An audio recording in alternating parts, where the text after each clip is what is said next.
Compton Rick Rock TV. Let's get to the content. All right, we got an update on this Gucci Mane and Pooh Shiesty incident, man. Yesterday, I did a reaction video to Pooh Shiesty lawyer. He said they didn't have this, they didn't have that, they didn't have no guns, they didn't have no jury. I stated in that video, where is the statements from Gucci Mane? We haven't seen any statements, man. But 1090 Jake, he went on and found it. Y'all know he the one he gonna get down to it. I seen a video where he said I can't believe it. I'm not gonna believe Gucci did any telling until I see further evidence. I've been a fan of his since I was 15. Well, we not gonna do no more waiting. We gonna get straight to it and see what Gucci Mane had to say. Let's go. Man, what's up, everybody? Welcome back to another episode of EOS. It's 1090 Jake, man. I'm rocking with y'all rocking with me. And for this video, we got a major update in the Gucci Mane versus Pooh Shiesty case. I have new paperwork that hasn't been seen, and we're gonna break it down. So by now, everyone that's been tuned in should know that everyone involved has been denied bond and is being held by the feds.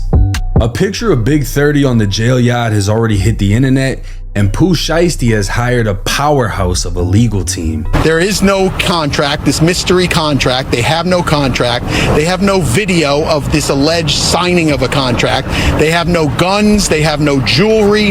They have none of that physical evidence. What they have is they have allegedly 5 individuals, one of them being a very well-known individual that is allegedly cooperating with the government and making these allegations against my client and many more.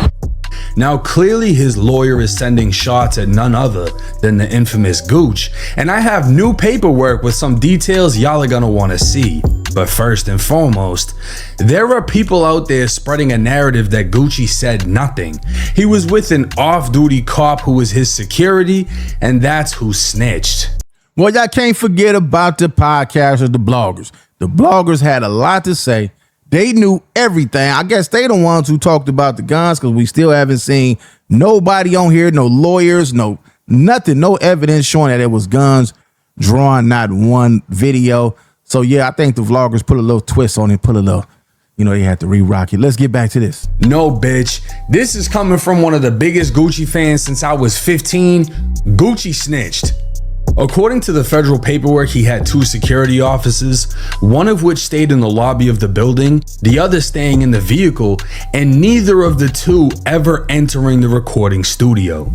After Gucci was robbed and brought out of the booth and into the control room where everyone else was getting robbed, his security guard who was in the lobby saw Big 30 blocking the door. That's when both guards attempted to push through the door, only to see Pooh Shiesty's gang with more Drakes than that lookalike contest. So in reality, the security didn't actually witness any of the robbing or kidnapping. They just saw commotion at the end and guns drawn. But let's look at the finer details. I was able to obtain the incident report from the Dallas police. Okay, that's what we was looking for.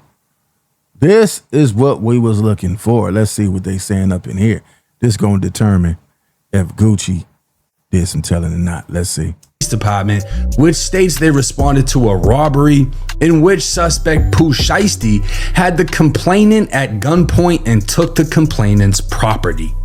The suspect description would say he was wearing black pants, a black shirt, and a black ski mask, while the victim was none other than Roderick Delantic Davis. All right, there you go. We only had his initials the other day, RD, I believe that's what it was. Now we got the full name, Roderick Delantic Davis. Gucci Mane, let's get to it. AKA Gucci Mane. Now the victim suspect relationship would say they were acquainted, and the incident report would also name the 2 other victims with Gucci. Now again, everyone was saying, oh, they robbed the security who was a cop and that's who snitched. Shut the fuck up. MM in the federal paperwork is confirmed to be Matthew Marzal, Gucci's personal photographer, and BP is confirmed to be 46-year-old Brandon Putman. Now things get even more interesting here. BP is a private chef closely associated to Gucci Mane, as he can be seen not only wearing a 1017 chain, but sporting 1017 clothing as well as attending many events such as Gucci's birthday. But things go back way further than that. BP is one of Sun Valley's originals. Sun Valley being the old apartments located in Zone 6 on Atlanta's east side of Boulder Crest Road. A hood Gucci has famously rapped about for years, and the same hood OJ the Juice Man came up out of, which is why they'd all be pictured together. BP would be tagged in old photos of Gucci in the hood, showing this wasn't just a personal chef, this was a very close friend of Gucci. Yeah, these is real friends. This is personal. You know, I get it. He got all his jewelry, all his stuff took in, his wedding band, I believe. At this point, he's looking like, man, F the street rules. I know he probably feel like, man, I got, I'm Gucci. At some point, when is this going to become business? This is not personal, this is business. I got to handle my business. I know a lot of y'all going to have different opinions and different views of this. But man, you know, this man is a millionaire. He made it out the streets. He made it out the ghetto. Even though he still talks street stuff, he going to get his money. But this is a different person. This is not the old Gucci that we known for the unaliving and things like that, tripping at the verses with Jeezy. Now, this is a different type of person. His wife, you could tell his wife is she did some therapy on him. Let's get to this. Possibly considered family. And in that same photo, BP would comment classic, to which someone replied, not one rat or coward among us.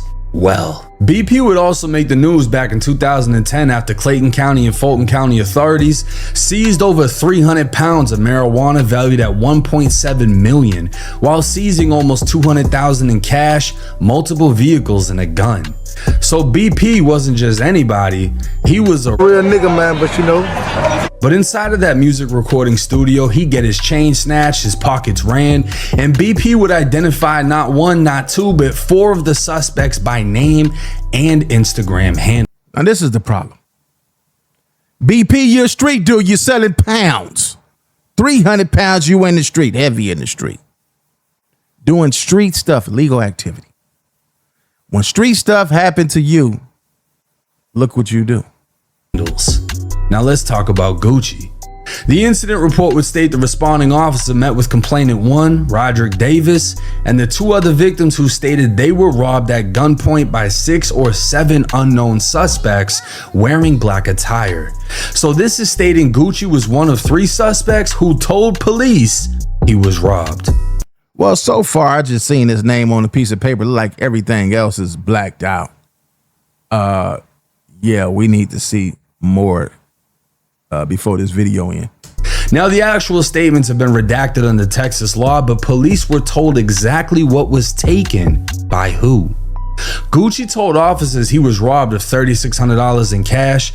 All right, let's see if we can see that. Property, I see Roderick Davis. Property type, jewelry ring. Davis Roderick, ring, I see that. Total value, $250,000. This is all for the insurance, right? What else? I see $3,600 up top. Action stolen. I don't see nothing else. A blue and white Bulgari watch valued at $250,000, alleged to be the same watch gifted to him by his wife for his birthday, and his wedding ring worth $50K, while his earrings were worth another $250,000, meaning Gucci was robbed for a total of $553,600. Then where they get these millions of dollars from? I thought he got robbed for $3 million worth of $500,000. Come on, man. You didn't made $20 million supposedly since Pooh Shiesty done been in jail. 20 or 25 million off of him. We don't know how much you gave him. But if you didn't made $25 million, you was supposed to say, you know what? Everybody stand down. I know how to handle this.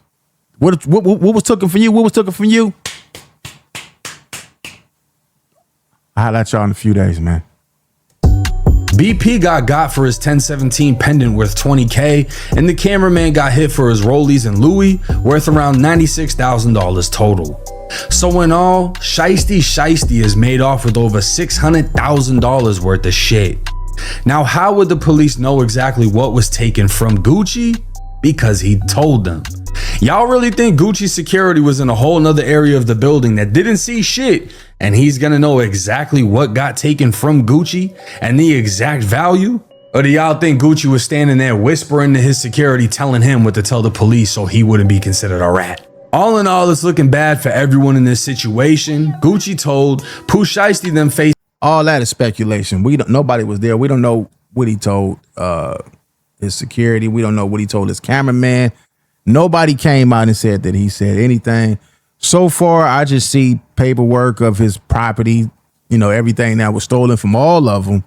Look like that can be for insurance purposes.